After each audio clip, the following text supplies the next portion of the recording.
This is a beautiful Kedarnath temple.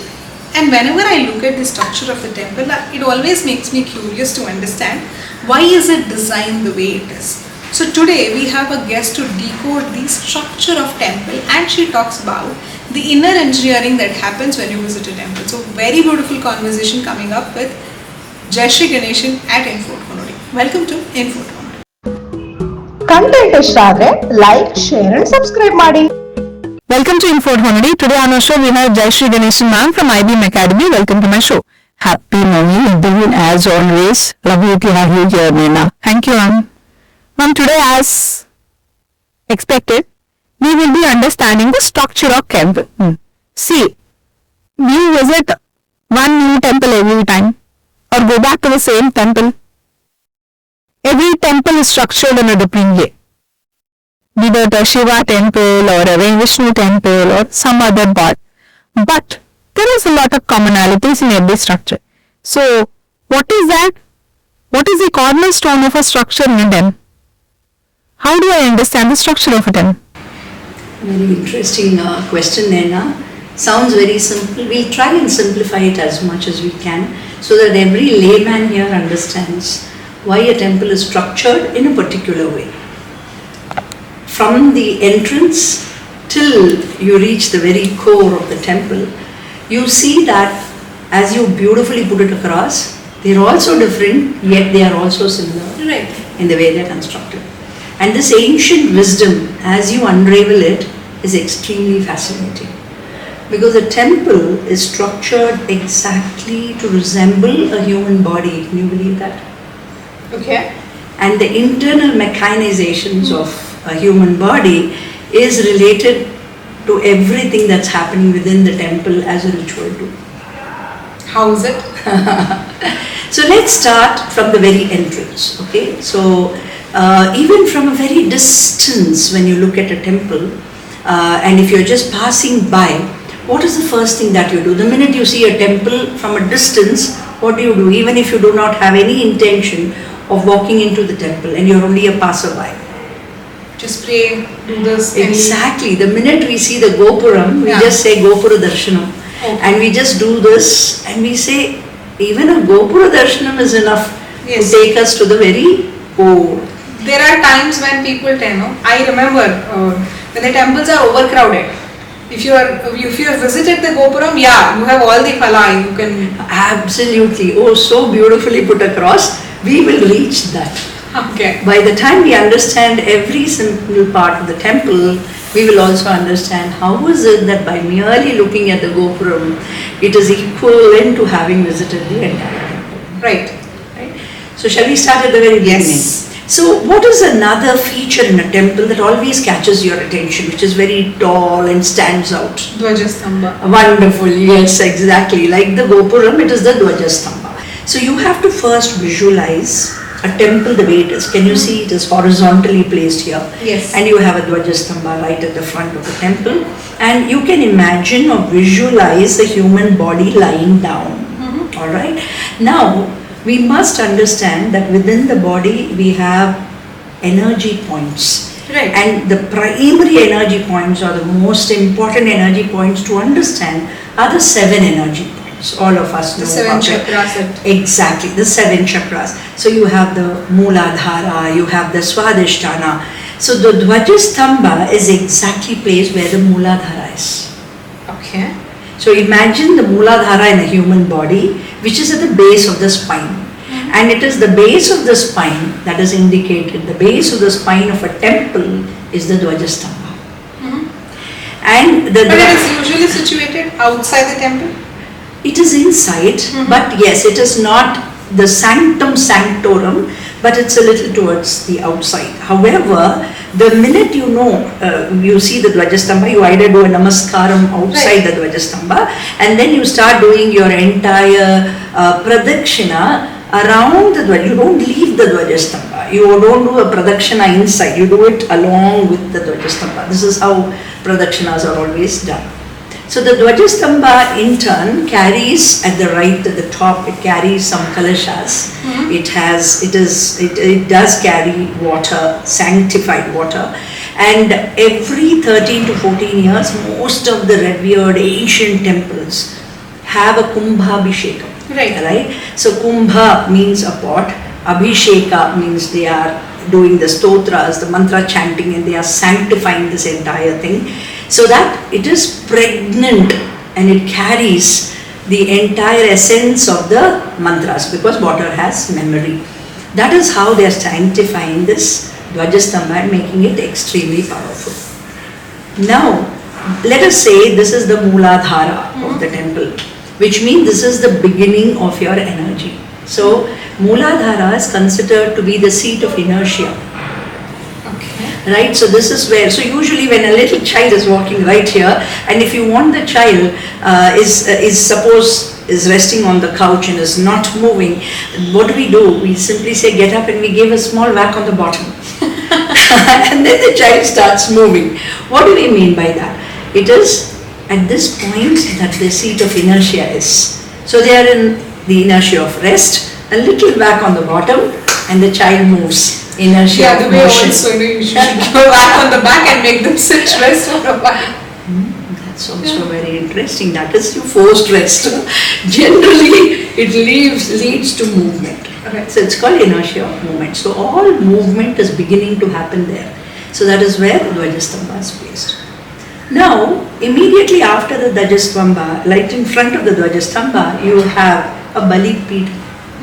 It's called the Balipita. Now, this is the Swadhisthana area of the chakras. So that is where the water element is. That is, Swadhisthana is situated right next to your, very close or right behind your sexual organs actually. The seat of creativity, it's called. That's why it has so much water in that particular area. So Swadhisthana is the Balipita. Now, interestingly, we can even connect this to the Atma, the soul of the temple, the soul of the body. So any guesses what Atma could be there in the Swadhisthana area of a temple? Fascinating. Think a little bit. What kind of, you must have heard the term Paramatma. Yeah, the Jivatma, because the Wonderful. creation happens. You've heard this term Jivatma also. What other Atma? Every creature is a Jivatma, is what. So, because it is the center of creation, obviously that is the seat of... You would have heard this term Antaratma. Yes. You'll always say, my Antaratma says this, not even realizing what it actually means, what you are born with. Okay. You know, so that is, it indicates the Antaratma of the temple. It indicates also the Antaratma of ours. Imagine you walking into the temple. The Dvajastambha is waking you up. Okay, it's the Mooladhara. And then it's kindling your Antaratma, you know. Sometimes you go to temples which you call your ancestral temples. Right.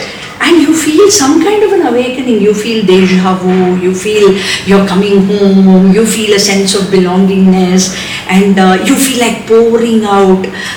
Some of them get so emotional when they reach that, because there seems to be a small calling to the Antaratma of the person. Fascinating. Right? Now, in front of the, I'm not even going too deep, I'm just touching so that you get an essence of a very deep, this one of ours, at the same time also the chakras within our body and their alignment to the temple. The next part before, right in front of this is called the Adhikara Nandi. That part of the temple is called Adhikara Nandi. Now, have you seen the Nandi? Yes. So let's forget today Vaishnava temples, Shaivite temples, etc. Just let's understand Nandi. Now Nandi, you know, it's like, it's a bull. And it's sitting right in front of Shiva, that's what we say. And Nandi itself was always seated in a particular posture. Right. Right? If you look at it very closely, it's like a sprinter who's ready to take off. Maybe one leg lifted. And one leg in the front, the other one, the other behind, and that's exactly, it's almost as if a sprinter is about to crouch and he's about to take off. Now, this is also called or referred to as the Jivatma. Okay. The Adhikara Nandi spot is called the Jivatma, which is this body, this physical realm of ours. That is what Nandi is indicating. Now he's always sitting. Why is he sitting in the form of a sprinter ready to bolt into action? Ready to take Shiva on his back. In a pose where you can easily see that the moment Shiva arrives, he's going to take off. Now whenever a sprinter is ready to run, what should be the state of his body? Awakened, conscious. Yeah, alert, agile, correct? Agility is what we say. And how should the mind be? Alert. Alert. So it's alertness and agility. So this part of the temple itself starts building in you an alertness and an agility because you're getting closer and getting deeper into the temple. So imagine the Dvajastambha, Mooladhara, awakening you into action. Then comes the Balipita, your Swadhisthana. This is your Antaratma. It's a wake-up call for what is it that you're searching for, what is that fear that you want to overcome, what is the desire, burning desire that you want, fulfilled. All that is happening there. And then you come into the Adhikara Nandi zone. And Adhikara Nandi zone is alertness and agility. That is what is building a complete readiness with both mind and body. You cannot afford to be lackadaisical here. And then comes the next part, which that part is called the Mantapa. It's called the main Mantapa right in front of the Sanctum Sanctorum. Yes.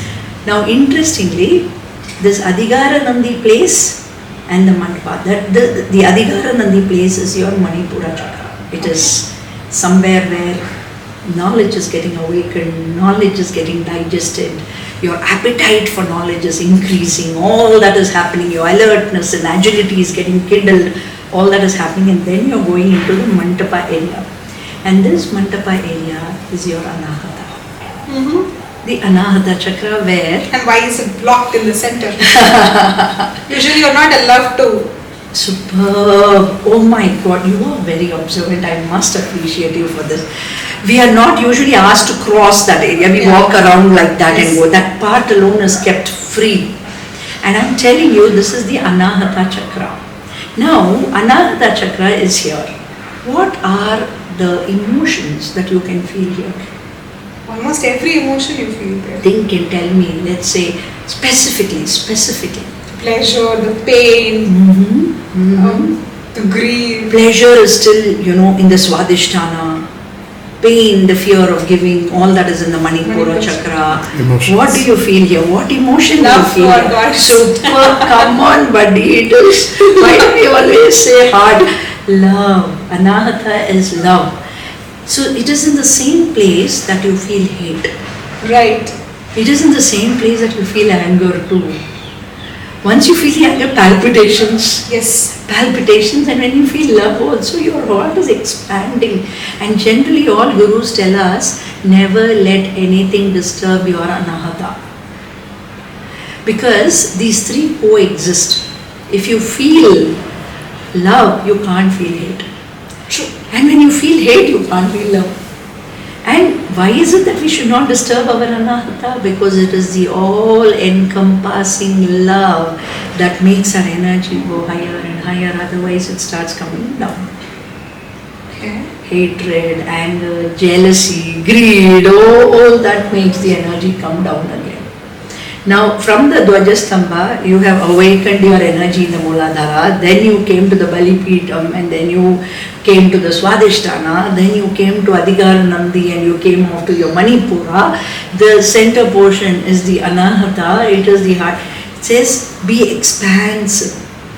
Do not be constricted. Don't let things crisscross here.